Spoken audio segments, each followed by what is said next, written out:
Hello everyone, welcome to Food and Mood. And today we're going to be talking about how to identify and end unhealthy relationships with food. The purpose of this presentation is to lay out the foundations for behavioral change post-surgery, to show the skills and techniques that you should have before and after surgery. So just some quick general announcements. Don't forget that we still have the support groups running online. You can look for those on YouTube or reach out to us for other alternative ways to find them. The agenda for today, first we're going to start with talking about reminder cards. Then we're going to talk about common thinking traps, and then emotional eating, overeating, and binge eating, and then we'll talk about mindless eating. So first, if we were in person today, I would have everyone with an index card and write down why weight loss is important to you right now, what you value that's really motivating you to have surgery right now and lose weight. So if you don't mind going and finding an index card or a piece of paper and pencil and take a few minutes and write down why this journey is important to you.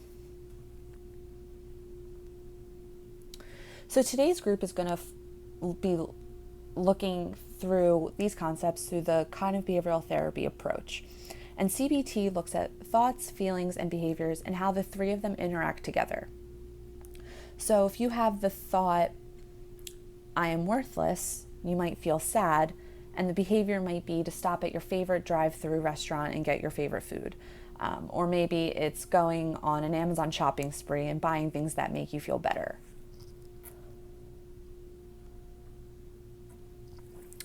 But in general, negative thoughts can lead to eating more, exercising less, giving up, and feeling self-defeated. But once negative thoughts are identified, that's when we can change them. Now I'm going to go through the common thinking traps associated with negative thinking. The first one is all or nothing. So this is that all foods are good or all foods are bad. You see yourself as a complete success or a complete failure. It's when you think you're completely on a weight loss program or you're completely off a weight loss program. The next one is excuse or permission giving thinking, and this is blaming something or someone else for your weight loss problem or for weight gain. And the next one is regret orientation or should statements. So these are statements that start with I should have or I should not have. And this leads to the expectation that you need to be perfect. So it typically sets people up to feel a little disappointed. The next one is unfair comparison. So this is blaming yourself for not feeling good enough and comparing yourself to someone else. Maybe you know someone else who did this program or going through it right now with you. Maybe they lost 1 pound and you haven't yet. So then you start to blame yourself and think you're not going to be successful with this, which is just not true. The next common thinking trap is giving up. So this is talking yourself out of sticking to it, letting yourself be defeated. And the last one is emotional reasoning, and that's letting feelings guide your choices. And this can be any type of emotion. It doesn't just have to be negative ones. It can also be positive emotions like happiness or out of celebration. And now if we were in the group together, I would have you guys identify negative thinking by handing out index cards that has different statements on them and having you put them into the categories of all or nothing, excuse permission giving, regret orientation, unfair comparisons, giving up, and emotional reasoning. But since we can't do that today, I want you just to start noticing times throughout your day-to-day that you engaged in all or nothing thinking, or you gave yourself permission to eat something that maybe you wouldn't usually, or a time where you let your emotions guide your choices. And now we're going to do a correcting negative thinking activity. So if someone had the negative thought, I need to eat to make this craving go away, take a second to think what the healthy response would be to that. One option could be, I never need to eat to make a craving go away. Cravings are like itches. The more I focus on them, the worse they get. The moment I start to get distracted is the moment the craving starts to go away. Here's another negative thought.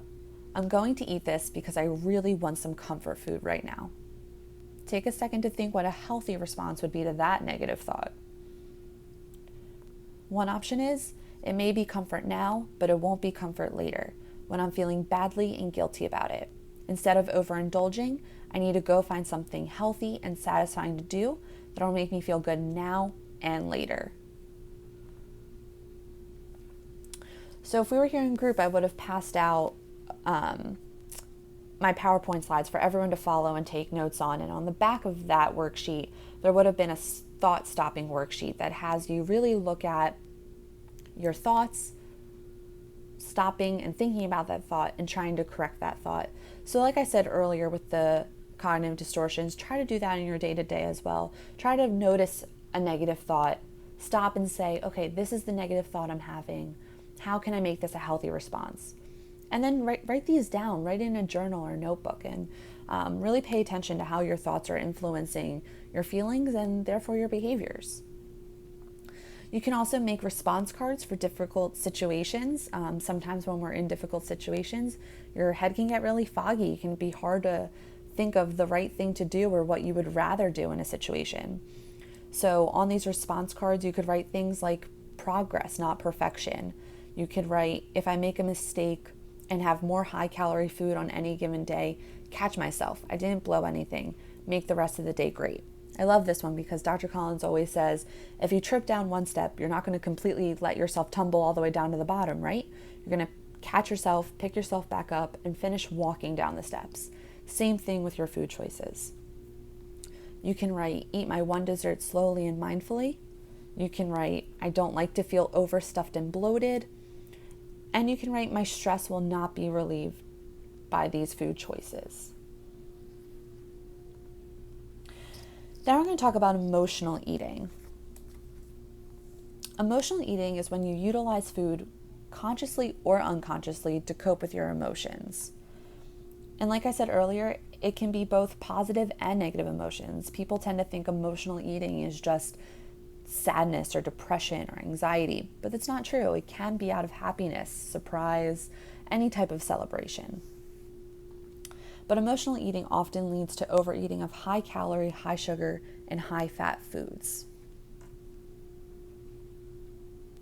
Emotional eating versus physical hunger. This can be a really hard one and can be really difficult to tell the difference between when you're physically hungry and emotionally hungry. But emotional hunger comes on suddenly. Physical hunger occurs gradually. That's when you hear the grumbling in your stomach.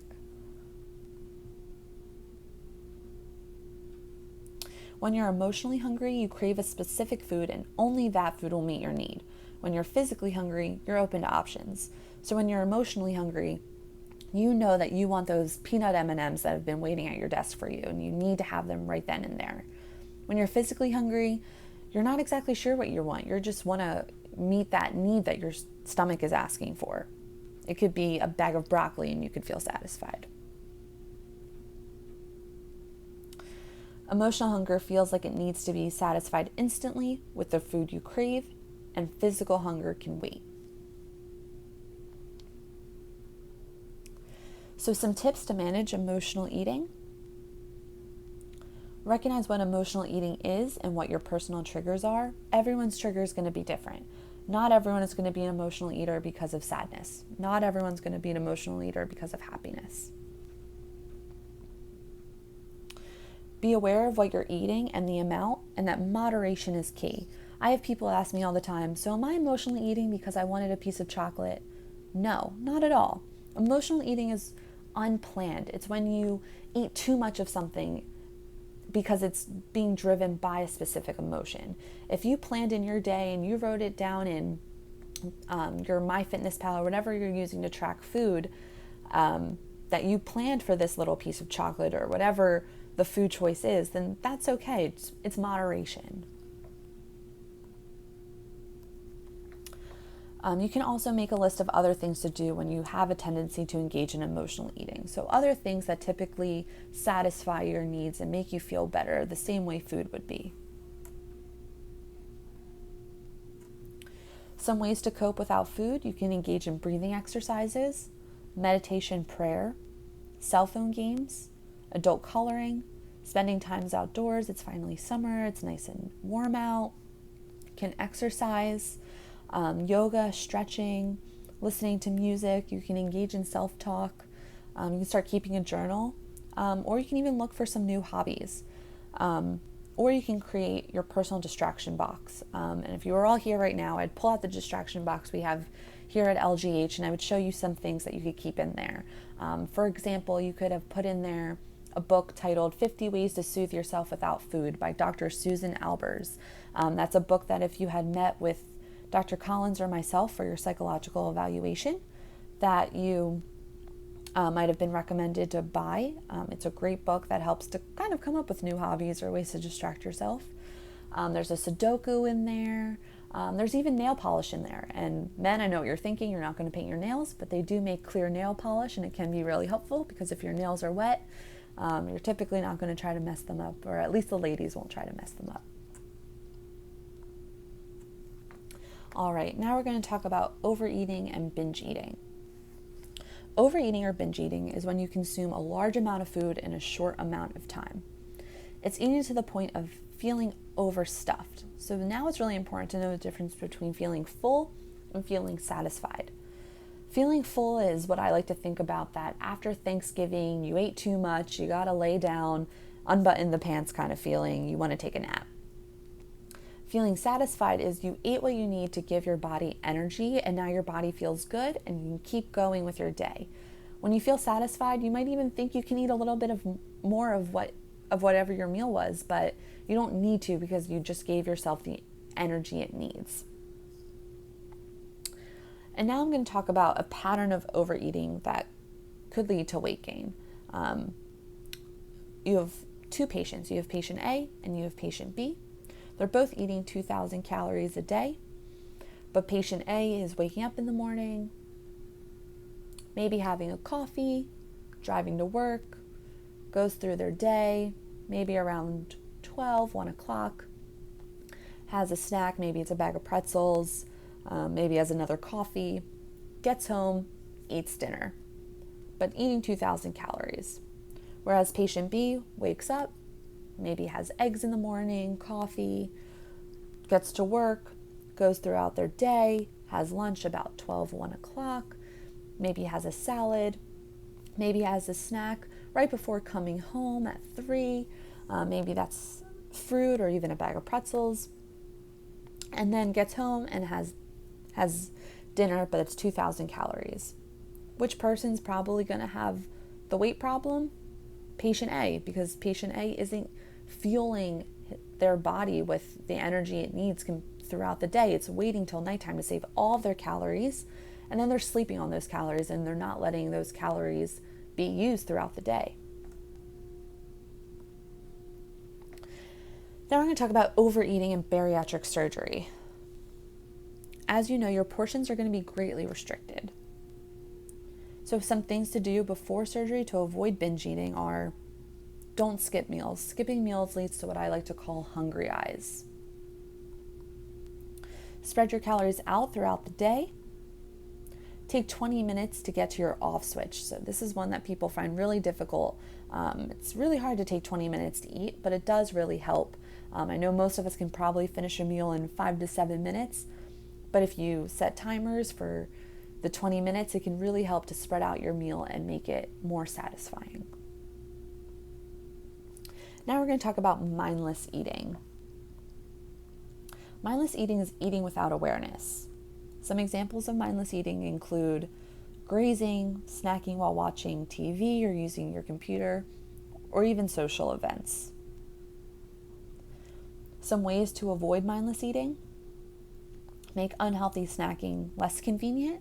So maybe you put unhealthy snacks in a really low cabinet in your house all the way in the back, so you have to get on your hands and knees if you wanted to get it. Or maybe you put unhealthy snacks in a really, really high up cabinet that you have to get a stool to reach them. So just ways to make it even less convenient, to make you double think if you really want that snack right now. Make healthy snacking more convenient. Maybe you put all the fruit in a fruit bowl right in the middle of the kitchen table so it's easy to grab and go. Or maybe you know that When you get back from the grocery store, you're going to chop up all of your vegetables and all of your healthy snacks and have them portion size ready to go so you can just quickly grab it and go.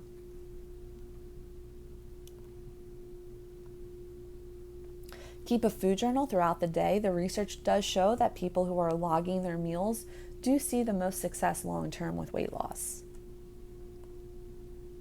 Eat slowly, 20 to 30 minutes per meal. I just talked a little bit about how difficult that can be, but it really does help you notice that you're full and prevents mindless eating. Eat in areas free of distraction. So I know a lot of us tend to eat when we're watching TV or in front of the computer or when we're talking to other people, but that can really lead to mindless eating and make you not as aware of if you're full or if you're still hungry, or even that you've finished your meal. Some people are so engaged in the television show that they're watching that the next thing they know, their whole meal is gone. Overall, just practice eating more mindfully. Really notice, how does my food taste? How does it smell? What does it look like? What are the colors? Really pay attention to these things. Overall, the take-home message is that bariatric surgery offers you a tool to begin a new and healthy lifestyle. It's very important to identify your own unhealthy thoughts and behaviors and change them before surgery. Just a reminder to read those reminder cards that you made at the beginning of this, of why this is so important to you and why you want to lose weight. And just the last take-home message is that remember that this is not a brain surgery, this is a stomach surgery. So bariatric surgery isn't going to change the way you feel about food or the way you think about food, but this is just to help you figure out how you can control emotional eating, control mindless eating and overeating. And if you ever have any questions or need any additional support, please reach out to Dr. Collins, and we can help you with everything that you need. Good luck with surgery.